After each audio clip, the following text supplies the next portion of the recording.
इसी समय नींव रखी गई कि दूसरा आरसीपी हमको चाहिए। देखिए, पहला तो कारण है आरसीपी सिंह का एक बयान। आरसीपी सिंह ने अभी नालंदा नवादा के जो ट्रिप पे थे वो, तो उस दौरान उन्होंने पत्रकारों से बात करते हुए एक बात इन्होंने कह दी, ऐसे लोगों पर खास तौर पे चक्कू चल रहा है। नोरमा ग्रुप, जो सोचता है वो करता है, आपके अपने सपनों का आशियाना। नमस्कार, भारत लाइव देख रहे हैं आप और ये जांच पड़ताल है। देखिए, जांच पड़ताल में हमारे पंचनामा वाले डॉक्टर साहब जांच पड़ताल करके दवाई भी बताते हैं।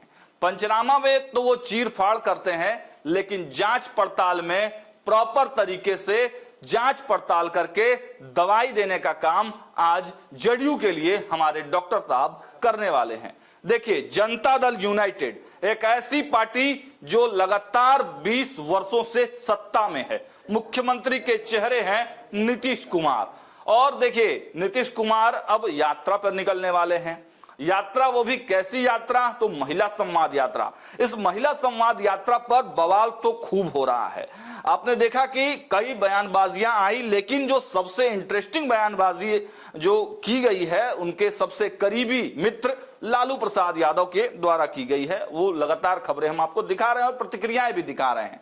लेकिन जो सबसे अहम और बड़ा सवाल है कि आखिर इस यात्रा के पहले ही जेडीयू में दो फाड़ कैसे हो गया है। जेडीयू में टूट हो सकती है, जेडीयू में अलग थलग हो सकती है। जेडीयू में कई नेता जो हैं वो बागी तेवर अख्तियार किए हुए हैं, तो कई बाहरी नेताओं को जनता दल यूनाइटेड में लाने की तैयारी है। तो इसी से जुड़ा हुआ आज का पूरा जांच पड़ताल हमारे साथ है। हम आमंत्रित करेंगे अपने डॉक्टर साहब को, जो चीर फाड़ तो करते ही हैं लेकिन आज जांच पड़ताल करेंगे, विस्तृत रूप से हर एक चिट्ठा पर्ची के साथ इलाज करके बता देंगे कि आखिर बीमारी क्या है। सर, पहले तो बहुत बहुत स्वागत है आपका। धन्यवाद। सर, नीतीश की यात्रा से पहले जदयू में तोड़फोड़, क्या है ये तोड़फोड़ सर? ये आपके सामने तोड़ और फोड़ दोनों है। ये हमने ही इस खबर को ब्रेक किया था कि एक नीतीश कुमार की पार्टी में पैटर्न स्टेब्लिश हो रहा है। कभी कुशवाहा, कभी कुर्मी, इनका राजनीतिक कत्लेआम हो रहा है। चुन चुन कर नहीं, कभी आप फिल्मों में देखे होंगे कि डॉक्टर्स को खोज के मारने लगा, हाई प्रोफाइल पॉलिटिशियंस को मारने लगा, सीरियल किलर है, मॉडल्स को मार रहा है। उसी तरह से नीतीश कुमार की पार्टी में कुर्मी कुशवाहा को लगता है जैसे चिन्हित कर करके, और खास तौर पे वैसे कुर्मी कुशवाहा को जो थोड़े बोल्ड हों, पॉलिटिकल बोल्ड फैसले लेते हों, जो इसके काफी करीब चले जाएं, ऐसे लोगों पर खास तौर पे चक्कू चल रहा है। अब मैं चाहूंगा कैमरामैन को जरा इधर आइए, इस तस्वीर को दिखाइए। हमने पूर्व में भी ये तस्वीरें दिखाई हैं। ये आरसीपी सिंह हैं, नीतीश कुमार के बड़े प्रिय हैं। वो तस्वीर देखकर भी सबको समझ में आ रहा होगा, लेकिन अब नहीं है, एक कालांतर में थे। ये यहाँ आइए कैमरामैन, दिखाइए मनीष वर्मा। इनको इनका रिप्लेसमेंट माना गया था। एक मजेदार बात जानते हैं, आपके स्क्रीन पर इस वक्त तीन जो लोग हैं, तीनों एक ही जाति के हैं। अच्छा, तीनों कुर्मी जाति के हैं। नीतीश कुमार को अपनी जाति से प्रेम है, ये साबित करने के लिए यहाँ आरसीपी सिंह थे, है मतलब पूर्व में तो बहुत प्यार इनसे किया है, और उस प्रेम को कितना करते हैं कि इनके जाने के बाद एक और खोज के लिए आए आरसीपी सिंह। इनको आरसीपी 2 कहा जाता है, replacement of RCP Singh. Same style of politics, same style of profile, और एक ही जाति से आना, ये देखिए ये संयोग नहीं है। ये संयोग नहीं है। संयोग तो राजनीति में होता नहीं है, कम से कम हम जो राजनीति समझते हैं उसमें तो नहीं होता है। ये प्रयोग था, इत्तेफाक नहीं होता, ये प्रयोग था।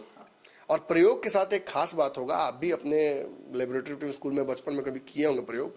प्रयोग के साथ दो ही चीजें हो सकती हैं, या तो सफल होगा या उसकी चर्चा नहीं होगी। कहीं विफल प्रयोग का चर्चा सुने हैं आप? कभी आप सुने हैं कि गए थे बनाने के लिए कोई नया मोलिकुलर स्ट्रक्चर और नहीं बना? नहीं, ऐसा नहीं हुआ। अगर बन गया है कि नहीं भाई कान दुखाने का दवाई बनाने गए थे तो बना दिए, 1000 बार फ्लॉप हुए, 2000 बार फ्लॉप हुए, 2 लाख 2 करोड़ बार फ्लॉप हुए, ये नहीं चर्चा होती है। वो एक बार हिट हुए तो नाम रख दिया था उस दवाई के पीछे कि पेनिसिलिन कौन बनाया? तो फलाना। अब यही वो फेल एक्सपेरिमेंट का हिस्सा है, और जो एक्सपेरिमेंट फेल कर जाता है उसको क्या किया जाता है, धीरे से कागज मुड़ा जाता है, सारा कुछ लपेटा जाता है, डस्टबिन में डाल दिया जाता है। तो RCP Singh is also failed experiment. बहुत दिन तक सफल भी रहे, लेकिन जब मानवीय परीक्षण हुआ उस दवाई का, तो साल 2 साल बाद पता चला कि तो यहाँ से डैमेज कर रहे हैं। इन्होंने जिस तरह से ऑटोक्रेसी की, नीतीश कुमार की पार्टी की ऑटोनोमस बॉडी बनने की कोशिश की, पावर ऑफ अटॉर्नी ले लिया, नीतीश को उससे कोई दिक्कत नहीं हुई। संगठन में जो कुछ किया उससे कोई दिक्कत नहीं हुई, मजबूत पूरी तरह से हाँ मजबूत किया, या हो सकता है कि अपनी तरफ पूरी तरह से संगठन को हाईजेक कर लिया। मैं तो इस तरह से भी बोल सकता हूँ ना, आरसीपी मतलब नीतीश, नीतीश मतलब जदयू, जदयू मतलब आरसीपी, यही ना हो गया था। जी बिल्कुल हो गया। कौन था दूसरा कोई? यहाँ तक कि लोग इतने चिढ़ने लगे थे कि इनके पीछे एक नाम रख दिया, आरसीपी टैक्स। नीतीश को इससे भी कोई दिक्कत नहीं हुई। अरे कुछ तो सच्चाई होगी, ऐसा ही थोड़ी कोई बेवफा होता है। बिल्कुल, धुआं तो कहीं ना कहीं तो हुआ ना, लेकिन फिर भी नीतीश को इससे कोई दिक्कत नहीं हुई। नीतीश को दिक्कत कहाँ हुई कि आरसीपी सिंह मुझे बाईपास करके जिस भाजपा को हमने सत्ता में बिहार की वापसी कराया, 15 में तो भाजपा खत्म हो गई थी बिहार में, केंद्र में बोल रही हो, उसको वापसी किसने कराया? नीतीश कुमार ने। और इन्होंने कहा कि हमको मंत्री एक नहीं कई चाहिए केंद्र में। आज नीतीश तैयार, मोदी तैयार नहीं हुए, अमित शाह रेडी नहीं हुए, इनका कोई नहीं बनेगा। वो 2 फार्मूला ललन सिंह का शेरवानी रह गया, नहीं जाएगी बात तो नहीं जाएगी, बात खत्म। और कई लोगों की भी उसमें छुट्टी हुई, मतलब उसमें कई लोगों का मन था कि हम भी मंत्री बनते नीतीश कुमार, लेकिन एक ही मंत्रालय दे रहे थे अमित शाह। फोन आया था, नीतीश ने कहा कि नहीं हम नहीं चाहिए, सांकेतिक भागीदारी नहीं चाहिए। वो एनडीए का फॉर्मूला था, वो सभी भागीदार को एक-एक ही दे। आप कैसे अब 8 को मंत्री है बिहार से, अब कह दे रहे हैं मोदी जी? समीकरण है, समीकरण केवल सहूलियत के लिए होता है।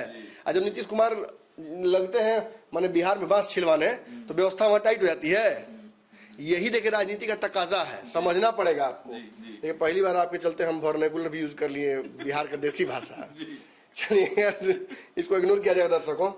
कहने का मतलब यह है कि नीतीश कुमार ने आरसीपी सिंह को कभी केंद्रीय मंत्री बनने की सहमति नहीं दी। इन्होंने अपने पार्टी में किसी को इस बात की सहमति नहीं दी कि वो भाजपा से ज्यादा ताल्लुकात बढ़ाए, नेसेसरी रिश्ता रखे। और इसी कड़ी में आपने देखा कि पहले राउंड में जब मोदी 1 में इन्होंने मंत्रिमंडल लेने से इनकार कर दिया, दूसरे में भी इन्होंने मना किया, लेकिन माने नहीं। और आरसीपी सिंह ने क्या किया, एक मंत्रिमंडल अपने लिए सुरक्षित कर लिया, और एक पर तो नीतीश तैयार थे नहीं। बस वहीं ये सारा विवाद शुरू हो गया। उसके बाद उत्तर प्रदेश के चुनाव हुए, नीतीश कुमार ने कहा कि काम की जब ज्यादा भाजपा करीबी हो गए हैं तो उत्तर प्रदेश में हमको 4 सीट दिला दीजिए, जी सीट दिला दीजिए हमको गठबंधन में।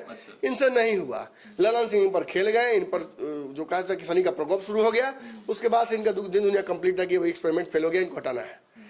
इसी समय नींव रखी गई कि दूसरा आरसीपी हमको चाहिए। मैं अशोक चौधरी से, विजय चौधरी से, ललन सिंह से पार्टी नहीं चला सकता हूँ। ये पार्टी तो लौकुश की पार्टी है। उपेंद्र कुशवाहा को लाया गया, वो भी रिप्लेसमेंट नहीं हो पाया आरसीपी के। और अंततः ये नीतीश कुमार ने तय कर लिया कि मुझे एक और व्यक्ति चाहिए ऐसा। लेकिन हाल ही में आपने देखा क्या हुआ, इसी जगह मैंने दिखाया था आपको। लेकिन इससे पहले मेरा एक सवाल है सर, ठीक है आरसीपी सिंह फेल हो गए, जिस प्रोफाइल से आते थे, जो भी समीकरण आपने बताया, उपेंद्र कुशवाहा क्यों फेल हो गए? पहली बात कि उपेंद्र कुशवाहा समाज से आते हैं, और कुशवाहा समाज के नेता कहीं इनके पास रखे हुए हैं ठंडे बस्ते में, जब चाहे झाड़ पोछ निकाल लेंगे। भगवान कुशवाहा हो या बिहार सरकार के मंत्री हो या और भी जिस समीकरण में जाते हैं वहां भी 2 कुशवाहा रहता है दूसरी पार्टी में। भाजपा में जाएंगे तो वहां कुशवाहा सम्राट चौधरी, जदयू में जाएंगे तो आलोक मेहता। तो नीतीश कुमार को कुशवाहा की दिक्कत नहीं है, वो बहुत है। हाँ कुर्मी चाहिए, विश्वास तो कुर्मी पर ज्यादा है ना, अपना जात तो कुर्मी है ना। कुशवाहा को तो हम यूज करते हैं राजनीति के लिए, कुशवाहा की तो कब्रगाह हमने खुद रखी है। खून में अंतर हो जाता है। अब ये मैं नहीं कहूंगा, इनको जरूर लगता होगा ये बात, जब वोट लेना होता है तो एक खून हो जाता है, बेटी रोटी का संबंध हो जाता है। लेकिन जब इनके काम निकल जाता है तो मुझे लगता है कुर्मी से पहले कुशवाहा की छुट्टी होती है। रामेश्वर कुशवाहा हाल के एक बड़े एग्जाम्पल इस चीज के रहे हैं। उसी कड़ी में आखिरी रामेश्वर महतो थे। अब आगे बढ़िएगा और पीछे जाइएगा तो बहुत नाम है, हमने तो वो सब दिखा दिया तो रिपीट नहीं करेंगे। लेकिन आज इस खबर में आप आए हैं तो कुछ विशेष खोजने आए हैं। ऊपर लिखा हुआ है आरसीपी की घर वापसी, इसका कारण है। देखिए पहला तो कारण है आरसीपी सिंह का एक बयान। आरसीपी सिंह ने अभी नालंदा नवादा के जो ट्रिप पे थे वो, तो उस दौरान उन्होंने पत्रकारों से बात करते हुए एक बात इन्होंने कह दी है। वो बात ये कही है कि ये किसी भी गठबंधन को लेकर किसी पार्टी से, चाहे महागठबंधन में हो या इंडिया गठबंधन हो, जाने को लेकर अपनी पार्टी जो इनकी आशा है उसका गठबंधन करने को लेकर प्रिजुडिस्ड नहीं है, मतलब पूर्वाग्रह से ग्रसित नहीं है।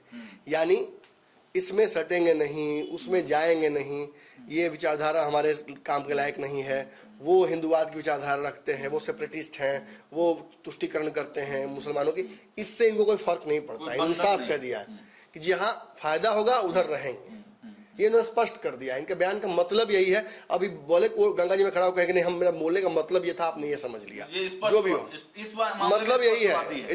काफी दिन से ही कर रहे हैं, नफ्स पकड़ते हैं, पता चलता कि डॉक्टर जैसा कि कौन बीमारी है इनको, इनकी बीमारी यही है, उसका इलाज क्या है वो बताते हैं।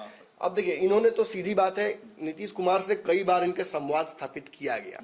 नीतीश कुमार नाम सुनते ही बिफर जा रहे हैं, भड़क जा रहे हैं, गुस्सा हो जा रहे हैं। कार्यालय में कोई पक्ष लेने जाता है, उसकी क्लास लग जाती है। हाल ही में उल्टे पुल्टे खबर आई थी कि ललन सिंह एक बार पॉलिसी लेने गए थे इनका, तो उनको भी रिवर्स पॉलिसी दे दिया गया, या आप ही एक पॉलिसी लेके जाइए। अब नाम सुन के ही भड़क गए, नहीं मान रहे हैं। इनकी वापसी के लिए रास्ता इनके यहाँ नहीं खुला हुआ है, और अगर चाहते भी होंगे कभी मन में, तो इनके पास 2 बैताल है। वो 2 बैताल चाहेगा नहीं कभी कि वापस आ जाए, समझ रहे ना। जब एक 42 स्पीड पे, एक 42 स्पीड पे, तो कहाँ माथा पिटिएगा, जगह नहीं है, ऑक्युपाइड है। तो ये नया बैताल को नहीं अपने पीठ पे बिठा पाएंगे, और बैठाने भी नहीं देगा कोई। इसी चक्कर में गड़बड़ा गया। अब इनका क्या है कि धीरे धीरे ये आरसीपी वाले फॉर्म में आ रहे थे, संगठन में एकदम तगड़ा घुस रहे थे, और ये कोशिश कर रहे थे कि जदयू को एक तरह से संगठनात्मक तौर पर हम हाईजेक कर लें, क्योंकि मेरे जातीय समीकरण पे आते हैं ना, जदयू जो है वो इनके जातीय समीकरण पे आती है। तो इसलिए इनको लगा कि मैं कर लूंगा, नीतीश कुमार के नाम पर अपना भी गंगा नहान हो जाएगा। लेकिन ऐसा होता दिख नहीं रहा है। पार्टी में इनके जो कार्यक्रम थे उन पर रोक लगा दी गई है, जबकि पार्टी को मजबूत करने और नीतीश कुमार के नाम को लेकर कार्यक्रम कर रहे थे। अब आगे एक जिलावार कार्यक्रम पकड़वार नहीं कर पाएंगे, और दलील जो दी गई वो बहुत हल्की थी, मैंने खबर में बताई थी, वो रिपीट नहीं करेंगे। तो ऐसे में this creates again a vacuum in JDU. Kurmi नेता नीतीश के बाद कौन, एक बड़ा सवाल खड़ा होता है, फंस जाता है पेंच। आरसीपी की जगह कौन लेगा, जब मनीष वर्मा नहीं तो कौन। देखिए, मनीष वर्मा अभी भी है पार्टी में, और ये जरूरी नहीं कि आज मैंने नाव पे पानी है तो कल पानी नाव में नहीं होगी, उल्टा भी हो सकता है। लेकिन जो पैटर्न दिख रहा है उसमें अब इनका उठ पाना बहुत संभव नहीं है, और इस बात का परिचय जो है वो आपके द्वारा लिया गया बयान था, जिस बयान के लिए मुझे वहां जाना पड़ेगा। बिल्कुल। तो जो इस बीच हमने बयान लिया था, जो फायर ब्रांड अपने आप को कहते हैं, नीरज सिंह, हाँ, नीरज कुमार ने जो बयान दिया है, उस बयान की हम चर्चा करते हैं। देखिए, ये अनुशासित पार्टी है, और पार्टी नेतृत्व के फैसला पर कोई मनीष वर्मा जी ने कोई मंतव्य दिया है? किसी ने कोई मंतव्य नहीं दिया है। अब ऐसे ही बेचारे बहुत लोग परेशान रहते हैं, किसी के पार्टी में आने से, किसी के रहने से, सक्रिय रहने से। विपक्षी को परेशानी है तो इसका क्या उपाय है? अरे अचानक कहा, माननीय मनीष वर्मा जी पार्टी के जिला सम्मेलन में घूम रहे हैं, हमारे साथ ही नवादा में थे, बक्सर में थे, हम लोग की टीम के सदस्य हैं, तो घूम रहे हैं, पार्टी के सम्मेलन में जा रहे हैं, तो कहाँ कोई परेशानी? भूमिका बनाना सुना आपने, जब घूम रहे हैं, अच्छा है, मैं भी गया था, तो एक रोक क्यों लगा दी गई? जिस तरह से इस सवाल से बचते आए, लेकिन बहुत स्मार्ट लोगों में से नीरज कुमार का नाम आता है, इन्होंने जिस तरह से इस क्वेश्चन को ही पूरा अवॉइड किया, और बदले में आपको वो बता दिया जो जनरल इंफॉर्मेशन है कि वो जा रहे थे, वो कर रहे थे। हाँ, इन्होंने ये नहीं बताया कि कारण क्या है, एकाएक रोक क्यों लगाई जाएगी? चलती गाड़ी में वैक्यूम मारे तो पता चला जाए कि वैक्यूम क्यों मारा गया। एक और दलील दी गई सर, जब हम प्रवक्ता कक्ष में हम लोग बैठते हैं जदयू के, तो वहां दलील दी गई कि कार्यकर्ताओं पर बोझ पड़ रहा था, जो तमाम यात्राएं हो रही हैं, तो ये भी एक दलील दिया गया। कार्यकर्ताओं पर बोझ पड़ रहा था, चुनावी साल है, अभी नीतीश कुमार यात्रा करेंगे तो उस पर किस पे बोझ पड़ेगा? लालू जी जो बोले हैं तो सुनबे किए होंगे आप। लेकिन जब आप जा रहे हैं और लोगों के बीच में मुख्यमंत्री जा रहे हैं, लोग जा रहे हैं, कार्यकर्ता जा रहे हैं, कल जा रहे थे उपेंद्र कुशवाहा, तो आप लेटर निकाल के भेज रहे थे कि जाइए इनके कार्यक्रम में जुड़िए, और मनीष वर्मा कार्यक्रम में जाने से रोका जा रहा है। मतलब खेल कुछ और है। हालांकि इस पर कहीं ना कहीं चर्चा शुरू हो गई है कि अब मनीष वर्मा से काम नहीं चलने वाला है या कोई और रिप्लेसमेंट से काम चलने वाला नहीं है। इन्होंने अपनी पार्टी इसीलिए बताई कि इन्हें आशा उम्मीद है और उस उम्मीद पर नीतीश हो सकता है आने वाले समय में खरा उतर जाए। हालांकि जदयू का ऑफिशियल स्टैंड इस मुद्दे पर अलग है, जो आपके बयान में दिखेगा भी, लेकिन मुझे लगता है कि आरसीपी सिंह की घर वापसी के लिए रास्ता इनकी तरफ से खोल दिया गया है। ये चुक हैं, वो बयान भी दिखा दिया, बयान भी देखा हमने। अब उनके बयान को दिखा देते हैं, जिस बयान में जदयू ने इस पूरे मुद्दे से पे क्या कहा है। जो आरसीपी की घर वापसी है, इस पर जदयू की आधिकारिक प्रतिक्रिया क्या है, अब तक आपने सुना नहीं होगा, सुन लीजिए, एक्सक्लूसिव है एकदम। ये ना भूतोर भविष्य थी, वो कहाँ हो पाए, वो आशा देखते देखते ना आशा बना ली है, आशा देखते देखते आशा बना लिए पाए। हाँ, कोई परेशानी फिर से एक बार देख लीजिए ना, भूतोर भविष्य थी, वो कहाँ हो पाए, वो आशा देखते देखते ना आशा बना लिए, कोई आशा नहीं, आशा देखते देखते आशा बना लिए पार्टी। नीरज कुमार ने ऑफिशियल स्टैंड पार्टी का दे दिया, लेकिन देखिए बोलने के दौरान इनकी बात से एक बात समझ में आ गई, आशा देखते देखते आशा बना लिया। मतलब आशा देख रहे थे, मतलब ये बात जो है वो कंफर्म होती है कि आरसीपी सिंह ने आने के लिए प्रयास किया।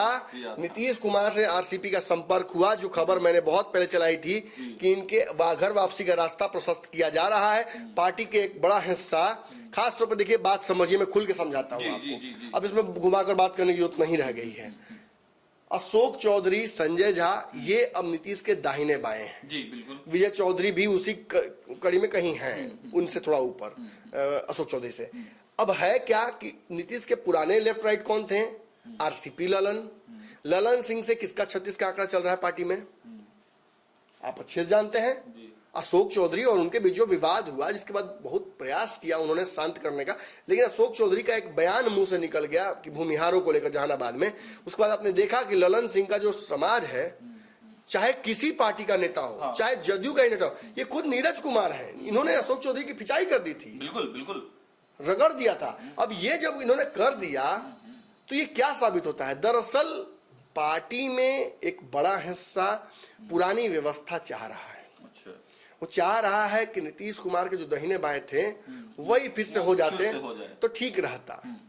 अब है क्या कि पावर बैलेंसिंग करना पड़ रहा है। इनके पास जाते हैं तो विजय चौधरी के पास फिर जाना पड़ता है, विजय चौधरी के पास जाते हैं फिर अशोक चौधरी के पास जाना पड़ता है, संजय झा बिहार में रहते नहीं हैं। तो ये पावर बैलेंसिंग कार्यकर्ता क्यों करे? छोटा सा काम लेके आया है कि हमको वो जमीन का ठेका दिला दीजिए, रोड का ठेका दिला दीजिए, हमारा आवास ये नहीं बन रहा है सर, डीएम डिस्टर्ब कर रहा है, एसपी, दरोगा, तो सारा बंदी को लेकर समस्या है, मुआवजा दिलवाना है, नहीं दे रहा है। वैसी समस्याओं के लिए अगर 5 दरवाजों पर माथा टेकना पड़े, क्योंकि नीतीश कुमार स्वास्थ्य कारणों से अब सबसे मिल नहीं पाते हैं। जनता दरबार भी आप देख ही नहीं क्या स्थिति हो गई है, नहीं लग रहा है।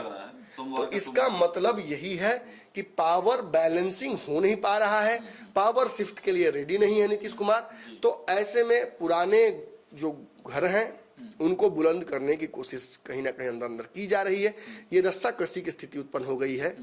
कोई मनीष वर्मा को पसंद नहीं कर रहा है, कोई आरसीपी की वापसी कर लेकर कर रहा है, लेकिन इतना जरूर समझ लीजिए कि आरसीपी सिंह अपनी तरफ से दरवाजा बंद नहीं किए हैं। नीतीश कुमार जिस दिन दरवाजा खोल देंगे उस दिन इनकी वापसी हो सकती है, और ये बात लगभग कंफर्म हो गई कि दोनों के बीच में संवाद स्थापित हुआ था। अच्छा, तो देखिए, आज के जांच पड़ताल में हमारे संपादक डॉक्टर नमन मिश्रा ने साफ साफ जांच पड़ताल करके बीमारी का पता बता दिया है, बीमारी का इलाज भी बता दिया है कि देखिए, आशा भरी निगाहों से तो आरसीपी सिंह देख रहे हैं, अब पैचअप कौन कराता है, किन शर्तों पर पैचअप होती है, क्योंकि जेडीयू में जो इस समय स्थिति है वो अपोह की स्थिति है। नीतीश कुमार यात्रा पर निकलने वाले हैं, उससे पहले दोनों जो धड़े हैं जनता दल यूनाइटेड के, उनमें तोड़फोड़ हो रखी है। अब इसको पैचअप कौन कराता है, फिर से पुराने वाले फॉर्मूले पर अगर जदयू आ जाती है तब स्थिति कहीं ना कहीं संयमित हो पाएगी, और फिर तब जदयू का जो उहापोह है वो कहीं ना कहीं खत्म हो जाएगा। लगातार हम आपको अपडेट देते रहेंगे। फिलहाल इस रिपोर्ट में इतना ही। देखते रहिए भारत लाइव। बहुत बहुत धन्यवाद। पनोरमा ग्रुप, जो सोचता है वो करता है। अगर ये वीडियो पसंद आई और वह बिहार के राजनीति और बिहारियत से सरोकार रखेनी तो सब्सक्राइब बटन दबा के चैनल के सब्सक्राइब कर ली। ओजे एगो घंटी बा, ओकरा बटन दबा देला से कुल सटीक और मारक खबर रुआ मुफ्त में मिल जाई। अगर रुआ पत्रकारिता के हमनी के नया प्रयोग में सहयोग कर चाहतानी तो ज्वाइन बटन दबा दी। पेटीएम नंबर नोट कर ली 9386816700। धन्यवाद।